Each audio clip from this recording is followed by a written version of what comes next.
It's funny how some distance makes everything seem small, and the fears that once controlled me can't get to me at all. So we've talked about placement, we've talked about support, or we've talked about engagement, and now we're going to talk a little bit more about ease. When I say ease, I just mean that we want the vocal cords to be as relaxed as possible, little to no tension in those actual muscles that are working in your throat, so that the notes can easily come out. When you have that engagement through the lower body, your core is engaged, your diaphragm is working correctly, maybe you're bending your knees, you're loose, and everything is supporting the upper body for it, it's going to be really easy to get to those high notes, to find that correct placement, and get higher and higher so you can hit these high notes that are necessary for Let It Go.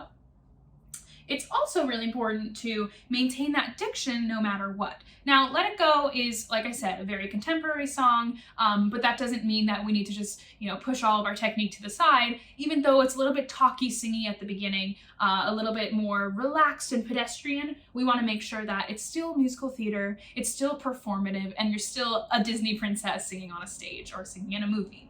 So let's start with the second verse. We're going to skip the first verse just for time's sake. We're going to go to the second verse, starting with, it's funny how some distance makes everything seem small. Let's go through it.